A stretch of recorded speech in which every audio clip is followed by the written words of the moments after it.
From the first crocus in the spring to the last hurrah of colorful tree foliage in the fall, the Prospect House Museum grounds provide visitors with timeless beauty.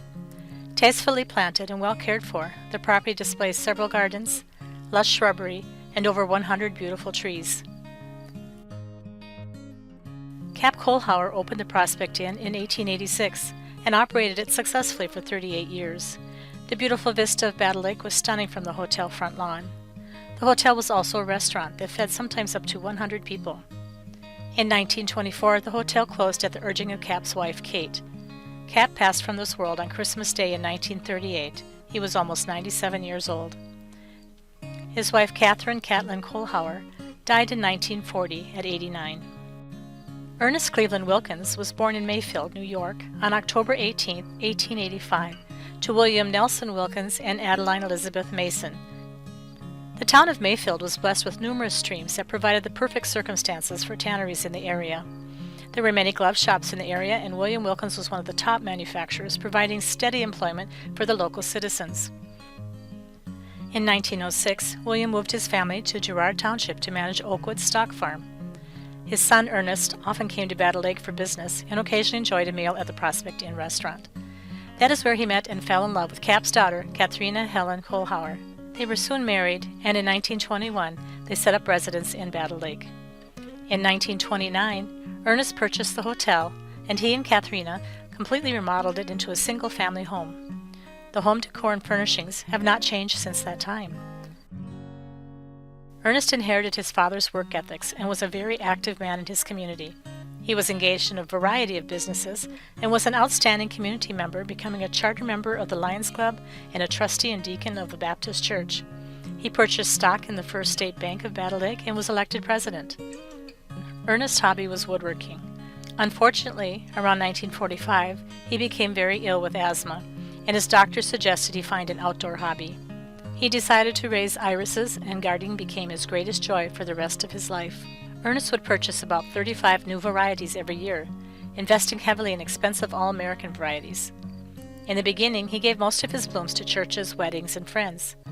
When visitors began asking for bouquets for special occasions, he decided it was time to sell the blooms to support his hobby. He created a catalog, and Wilkins Gardens was born. Though pricey, the irises were so beautiful that they sold out quickly.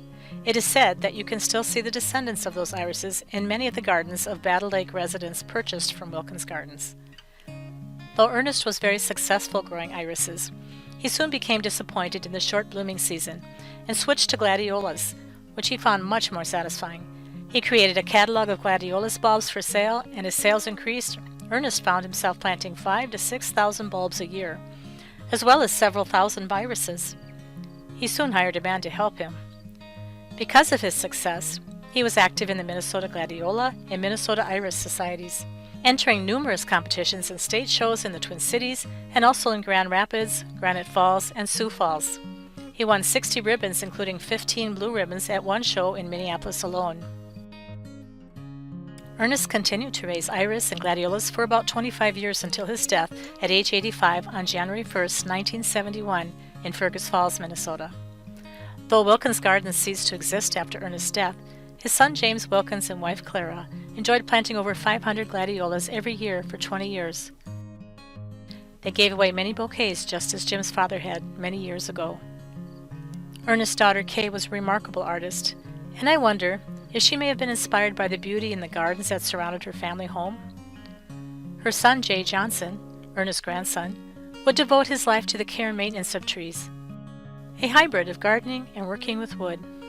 Today, the area where Ernest's flowers were grown has been partially partitioned out into city lots, but there's still a lovely grassy area where you can imagine those beautiful flowers growing in the sunlight. The Prospect House Museum offers a magnificent summer display to visitors. The current gardens are the result of tireless effort by our volunteers. The first to begin work in the yard was Reba Gilliand. When she was contacted by Kathy Belmont, a master gardener, offering help, she gladly accepted. Kathy quickly became the museum master gardener and set to work recruiting volunteers to realize her vision of what the museum grounds could look like. Volunteers over the years have included, among others, master gardeners Judy Brisson, Marilee Weaver, Elaine Kinn, and volunteers Carrie Fisher and Mary Hilden, amongst others. Kathy reinterpreted a plan drawn up by Brad Walvatne, owner of Lake Country Gardens in Battle Lake, whose company supplied most of the plants. Many others donated hostas, lilies, irises, and other flowers over the years.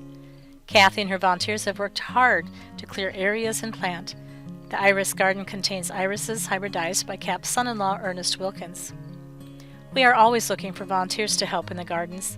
Please call the museum at 218-864-4008 if you are interested in helping. In these very poignant times of social unrest and a worrisome pandemic, it gives the soul peace to imagine a beautiful setting as the Prospect House must have been in days past. To that end, I leave you with a lovely quote by Minnie Omoni. When the world wearies and society fails to satisfy, there's always the garden.